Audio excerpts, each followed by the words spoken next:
Hello les amis, j'espère que vous allez tous bien. Nouvelle vidéo, donc nouvelle session, on part pour une petite semaine dans le 72. Donc là on vient d'arriver, on est à Conneré, près du Mans, donc on est à 30 minutes du Mans. Ça fait à peu près une heure de Laval. Donc on est là pour une petite semaine en lodge, donc on va être un petit peu plus à la cool en termes de confort. Mais on est sur une gravière de 15 hectares particulièrement difficile, selon le propriétaire, selon les échos que j'ai eus. Elle est un petit peu particulière à apprivoiser, hein. On est sur un plan d'eau qui a des différences de profondeur significatives, donc il faut trouver vraiment les zones de pêche. Donc c'est pour ça qu'il m'a vraiment prévenu qu'il fallait vraiment prendre beaucoup de temps pour faire mon repérage et sonder les spots à pêcher. Donc c'est ce que je vais faire, hein. Je pense que là on est samedi, on vient d'arriver samedi midi, donc je vais passer toute l'après-midi. Je pense que je vais même passer une partie de la journée de dimanche pour sonder, pour trouver des zones bien précises de pêche. Et puis l'objectif là, il est simple, hein, c'est d'essayer de prendre les jolies communes. Il y a des super communes ici dans la gravière, des communes bien noires, tout en longueur.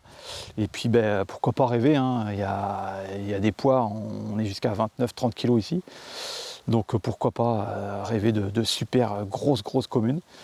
Bon, en tout cas, on va finir de s'installer et puis je vous dis à tout à l'heure pour vous donner quelques petites explications et puis avancer sur la vidéo et l'approche de cette belle gravière du Loch Ness Carp. Allez, à tout à l'heure.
Allez les amis, première matinée.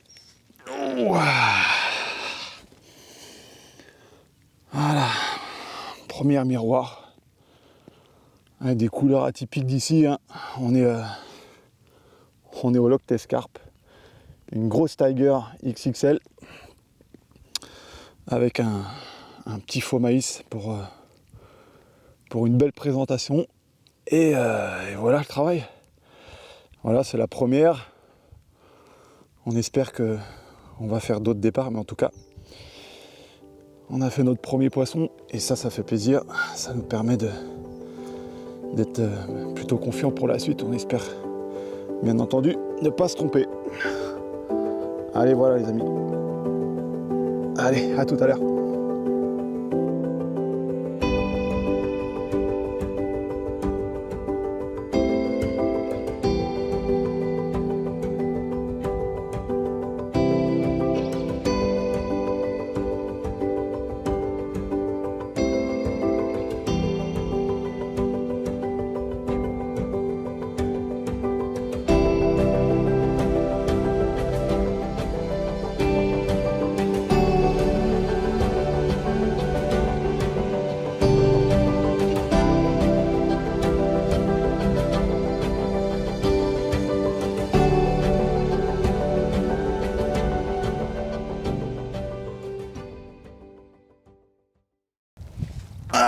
Allez les amis, je vais essayer de vous présenter la nouvelle miroir qui est venue nous faire une petite visite. On monte gentiment en poids. Elle a toujours aussi noir, racé, typique du lieu. Hop, voilà.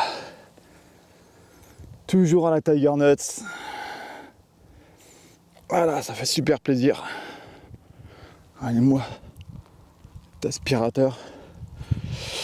Voilà, la deuxième nuit passée, donc elle est venue nous faire un petit coucou dans la nuit, et voilà, ça fait super plaisir. Allez, affaire à suivre.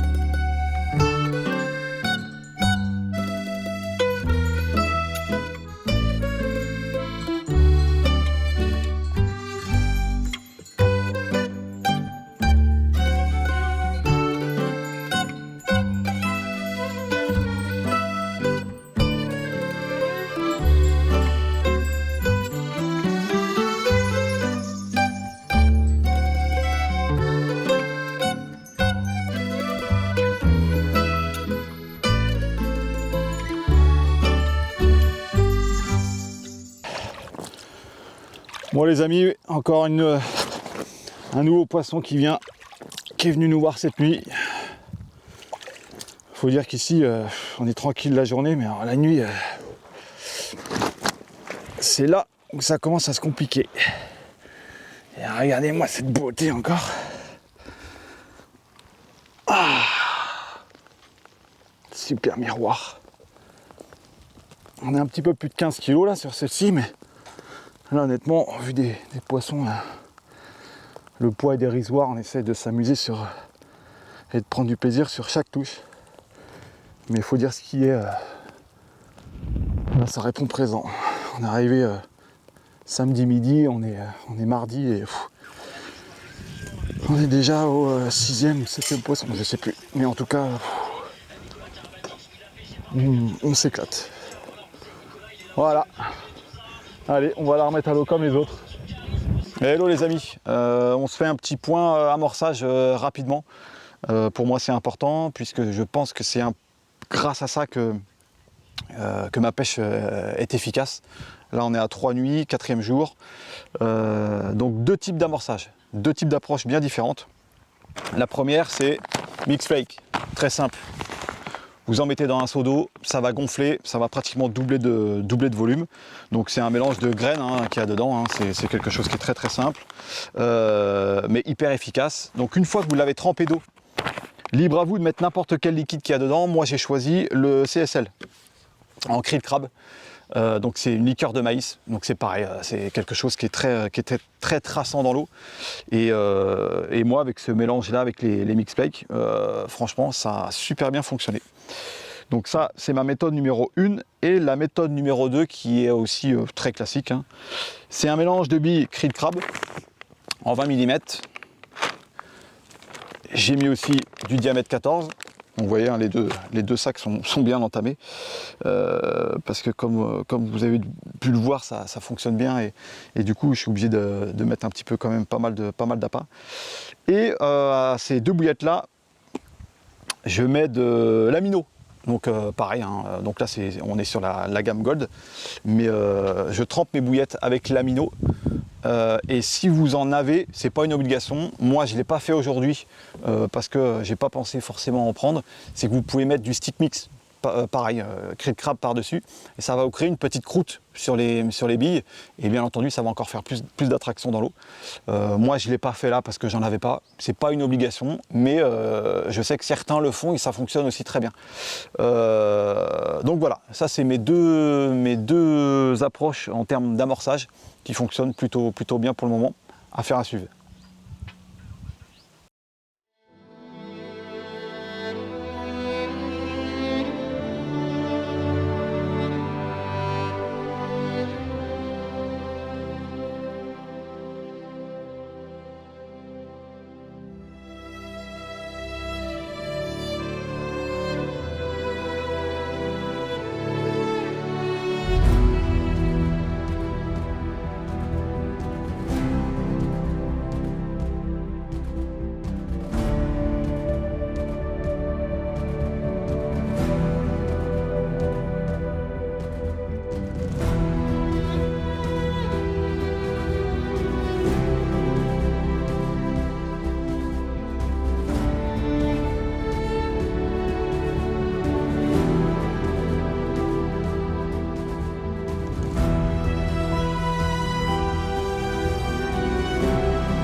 Bon les amis, il est là le record. Putain de session, on est ouf. Voilà. Nouveau record commune. Putain, on est presque à 25 kilos les gars. Putain, le kiff de ouf. Waouh. Bon bah, quand faut y aller, hein. Allez, vas-y. Allez, waouh. Wow. Putain, ça volait bien. Nouveau problème, putain de ouf. Allez, on la remet à l'eau. Parce que c'était un truc de ouf. On a kiffé, c'était génial. Allez, on continue quand même notre session. Allez, à plus tard.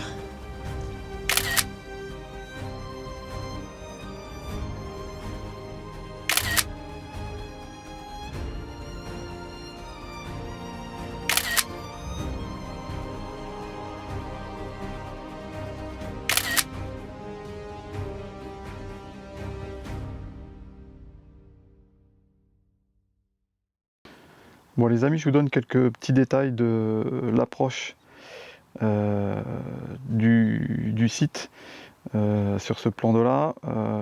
Ce que j'ai fait, c'est que, bon, vous voyez là, on est sur l'écran de ma télécommande de mon bateau amorceur.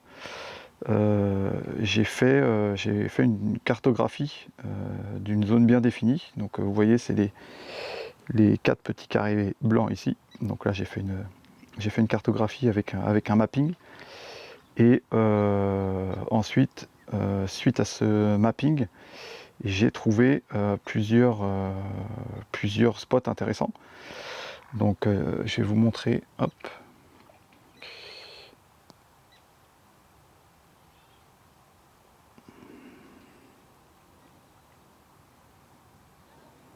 Donc la partie gauche du plan d'eau.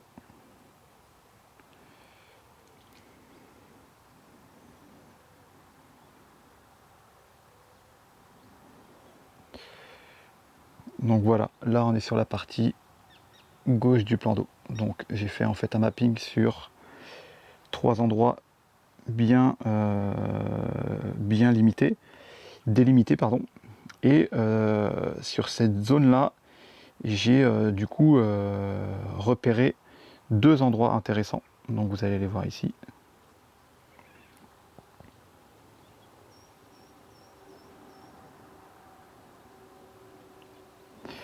Voilà, donc les 2 endroits intéressants que j'ai repérés là-dessus, c'est les 2 plateaux en rouge ici.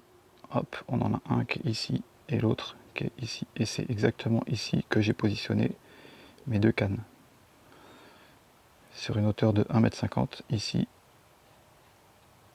Et sur le dos du plateau ici et le dos du plateau là. Donc là j'ai mis une canne de chaque côté. Donc ça c'était pour mes 2 cannes de gauche. Et ensuite j'ai trouvé une autre zone sur la partie droite du plan d'eau.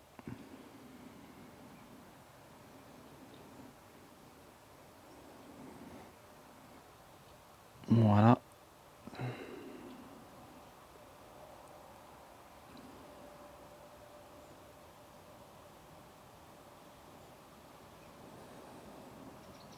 Donc là, comme vous pouvez le voir en violet, j'ai identifié une fosse. Donc on va la voir un petit peu plus dans le détail. Voilà, tout simplement sur la partie violet. Donc là il y a une fosse d'à peu près, je crois que c'était 3,40 m ou 3,50 m. Donc là c'est pareil, au milieu de cette fosse là j'ai positionné une canne et c'est la 3e canne. La 4e canne, c'est moi qui change de spot régulièrement. Donc ça veut dire que je vais de temps en temps la mettre en bordure. Je vais chercher un petit peu plus le poisson. Sur ces trois spots ici, les 2 plateaux et la fosse, j'ai continué à pêcher dessus parce que à chaque fois je fais des touches. Donc ça fonctionne. Donc vous savez comment c'est, quand ça fonctionne, on ne change pas.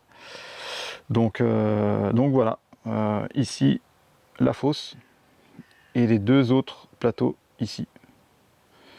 Là c'est un autre plateau que j'avais repéré mais que j'ai pas encore utilisé. Donc voilà, ça c'est un petit peu l'approche que moi j'ai utilisée. Donc on peut très bien prendre la barque ou son bateau et aller avec son propre sondeur, hein, il n'y a aucun problème. Moi j'ai choisi d'être un petit peu plus discret, de le faire avec mon bateau amorceur. Donc voilà, pour moi c'est plus de 60% du travail, parce que ici on peut très bien mettre un montage dans une zone, voire même le meilleur appât du monde. S'il n'est pas au bon endroit, malheureusement on pourra attendre des heures, voire des jours avant qu'il y ait une touche, alors qu'avec un appât déposé dans un endroit bien précis sur un passage, ben souvent ça fait mouche, et c'est ce qui arrive sur les deux plateaux et la fosse que je viens de vous montrer à l'instant. Voilà, c'était le petit briefing technique d'approche et de positionnement des cannes.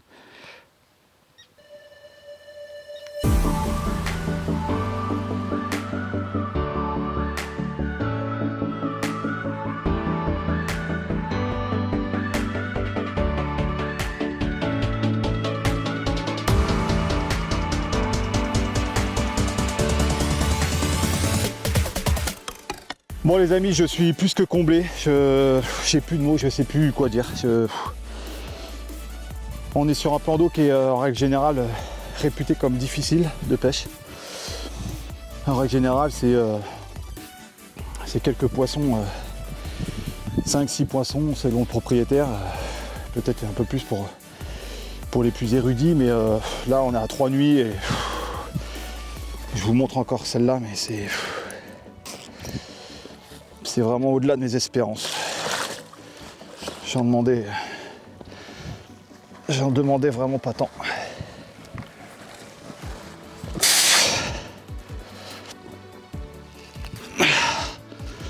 Et voilà, encore une magnifique coco qui passe la barre des 20. Seconde 20 plus de la session, c'est complètement fou. Tout à l'heure, celle d'avant, on était à 25. Là, on est à 21. Enfin, c'est complètement fou. Des communes, des torpilles. Alors, attention, hein. La partie est loin d'être jouée. Hein. C'est difficile. Il faut trouver les endroits où positionner les èches. Mais quand on les trouve, c'est bingo, quoi. Regardez-moi, c'est incroyable. C'est fou, quoi. Donc, on va continuer. Mais en tout cas, la pêche, elle est faite, clairement. Il nous reste encore 4 nuits. Mais maintenant, je pense qu'on va être un petit peu plus à la cool et on va profiter. En tout cas, voilà, super content. Allez, à tout à l'heure.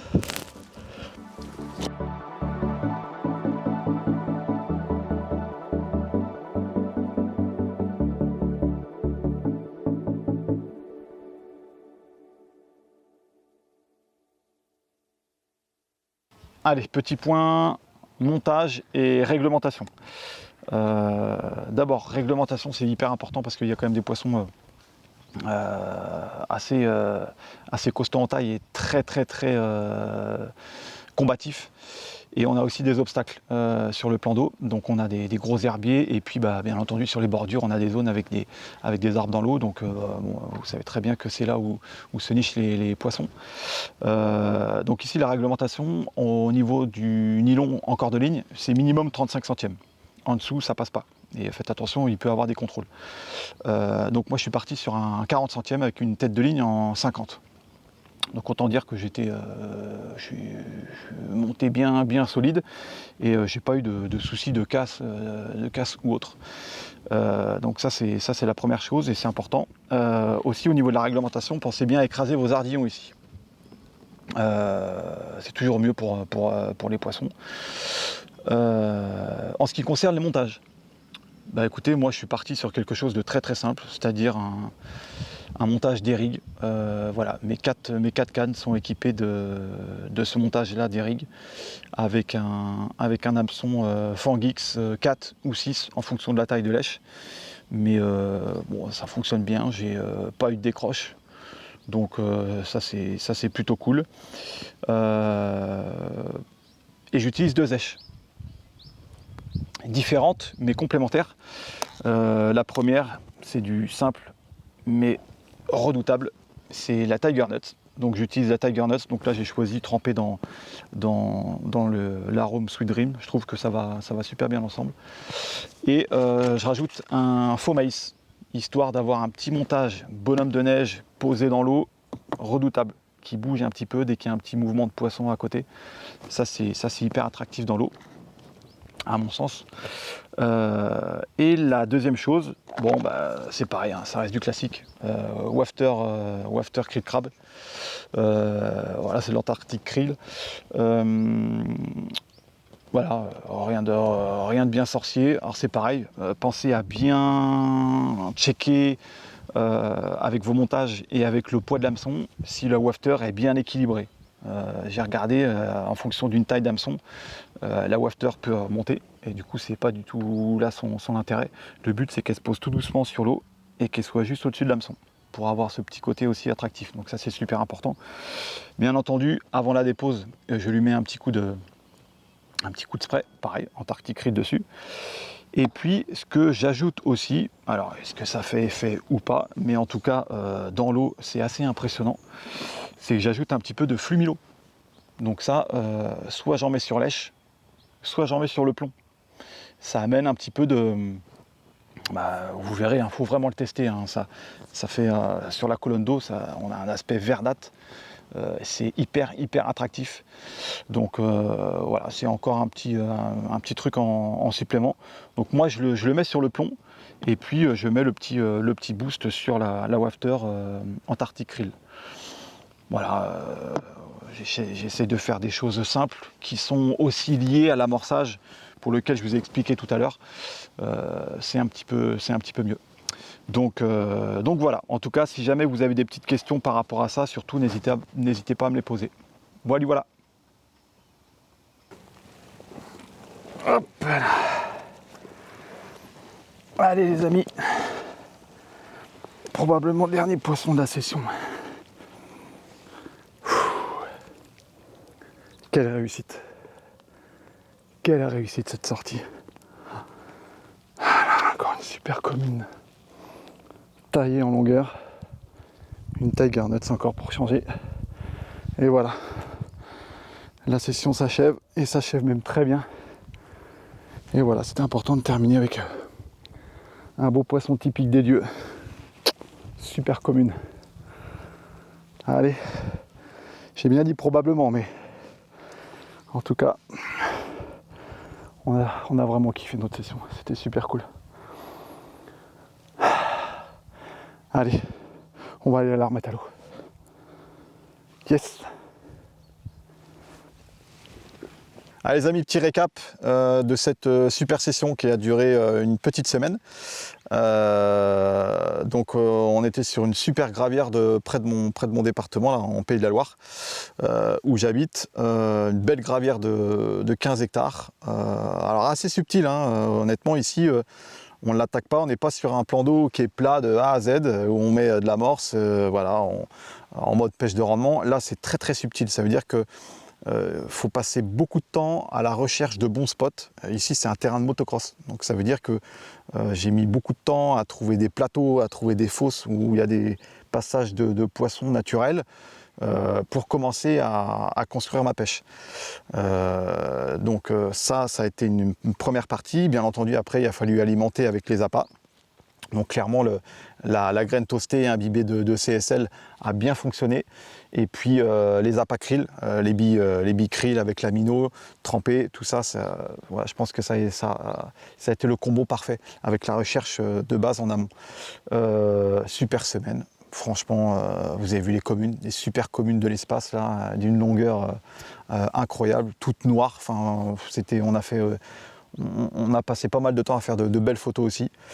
Donc super session, rien à dire. On a pris du poisson. On avait un petit peu peur avec les températures qu'on tombe sur 3-4 jours de canicule. Et puis non, on a eu autour de 25-26 degrés pendant pratiquement toute la semaine.